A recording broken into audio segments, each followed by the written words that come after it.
Hey guys, welcome back to my channel. My name is Mike. You guys are rocking with me, Mike's Intellectual Corner. On today's episode, we're diving back into Sabaton. This is Christmas Truce. As always, with my channel, we're just going to dive right into it. So let's go.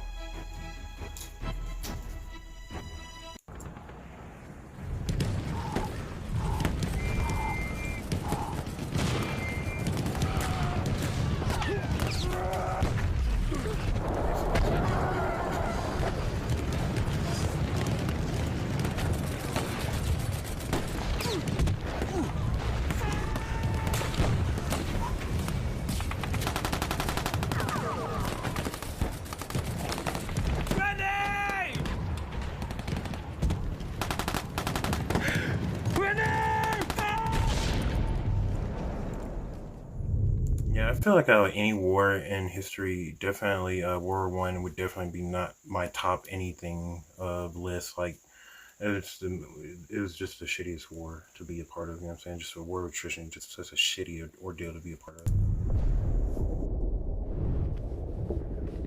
Come on, man, wake up! Can you hear me? Can you hear me? Hannes! Come on!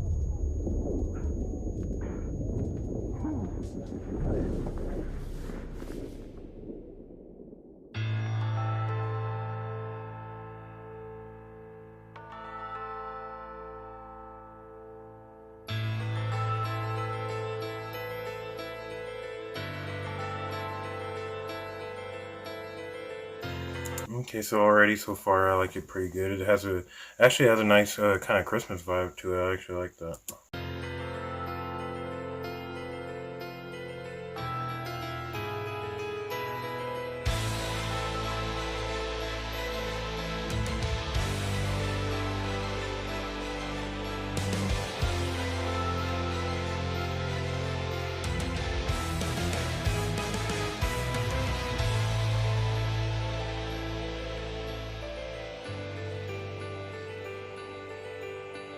Silence. Oh, I remember the silence on a cold winter day. Alright, I like the feel of this one. I like the piano soft feel to it. The saying kind of lulls you into it. You already know it's gonna have a big breakdown, I'm sure. After many months on the battlefield, and we were used to the violence. Then all the cannons went silent, and the snow fell. Voices sang to me from no man's land. We are all, we are all, we are all, we are all friends. And today we're all brothers, tonight we're all friends. Pretty much, it took place during the first Christmas, during the first year of the war, 1914. And obviously, by this time, the war hasn't gotten. By this time, a few months, the war hasn't gotten too crazy or too mean. There has been a lot of deaths, but it's not, anything too. They haven't gotten to the attrition part essentially yet. And yeah, so they actually meet out in the middle of no man's land. They play football and stuff like that. And it's crazy too because by year two, the death toll and the bodies have it's too much. And they can't take that anymore, so essentially this is a one-time thing. Friends, our moment of peace in a war that never ends. Today we're all brothers, we drink and unite. Now Christmas has arrived and the snow turns the ground white. Hear carols from the trenches, we sing a holy night. Our guns laid to rest on wood snowflakes. Our Christmas in the trenches, our Christmas on the front, far from home. And it's pretty crazy too, because I wonder how whoever first initiated it to do it, because obviously why would officers trust even other officers at that point? But again, I guess it's just one of those things. Plus, I don't know.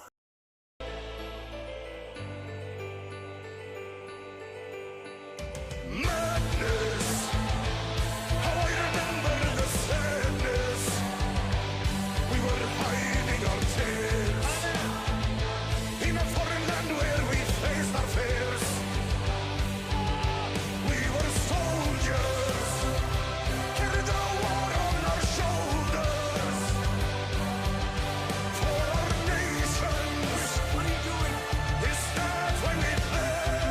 And another thing too that a lot of people don't really realize too is whenever like a lot of different Germans and stuff were captured by English people, Englishmen, they were usually treated pretty good, and they would like, what I'm saying, they would usually have pretty good conversations. Like I have a if you guys ever seen the They Shall Not Grow Old, they have that scattered throughout the entire film where they would be captured and they're just talking like normal, like they would be telling them what they would do at, what their jobs were at home, stuff like that. It's just so, obviously that kind of makes sense, but obviously after time went on and friends were lost and stuff like that, it's just, saying that whole sentiment was kind of lost.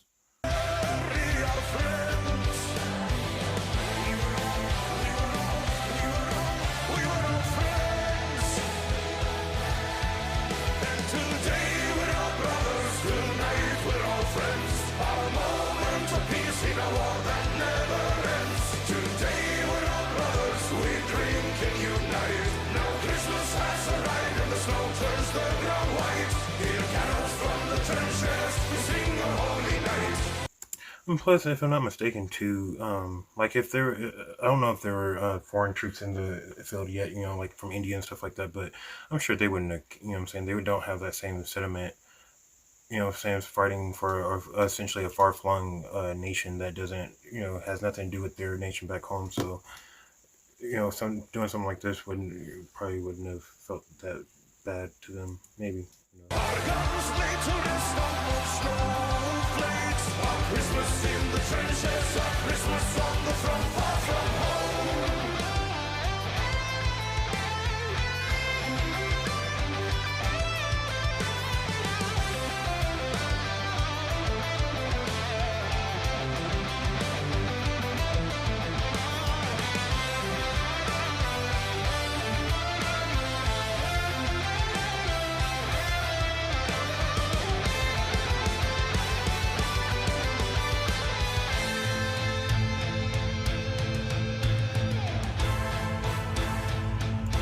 I mean, if anything, it kind of shows that whenever they were first going through this war in 1914, they probably thought that this was just like any other war, like the sentiment was, and that this was going to be an adventure and all this other stuff. So they could do stuff like this and still not harbor any sentiment during it and stuff like that. But in reality, only a few short more months, and this whole thing was gone. So it's just kind of crazy to think about.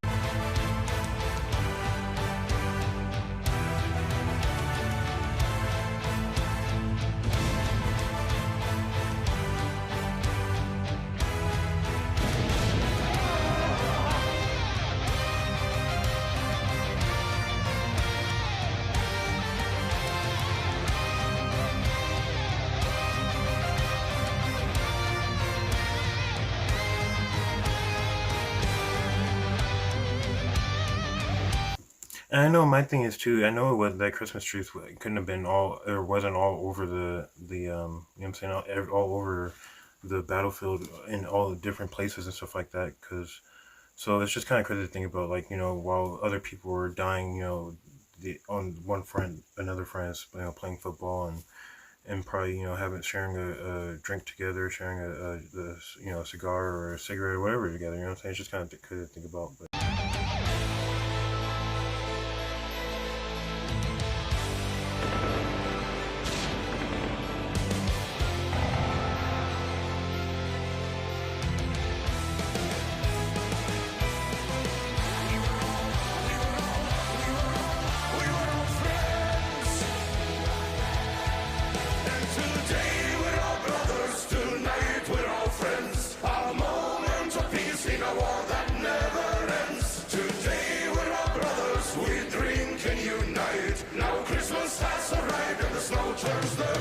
And if anything, I feel like that would just be a huge like mind, excuse my language, fuck to your, what I'm saying, to your people, to have them essentially make friends with your enemy and then ask them to kill them the next day. You know what I'm saying?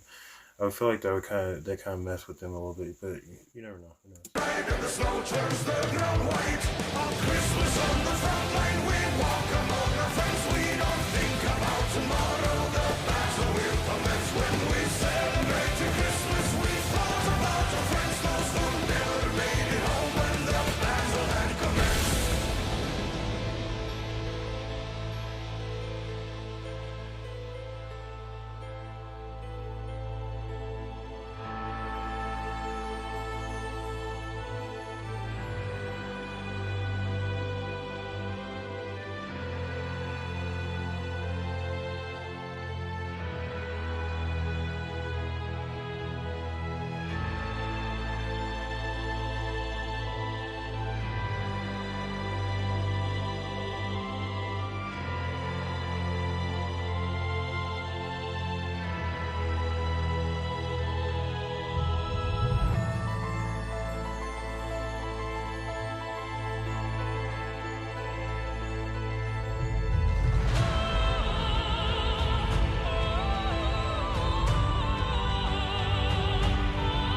Alright, guys, we'll go ahead and end it right there. So, yeah, Christmas Truce, definitely a masterpiece, like I was told in the comments.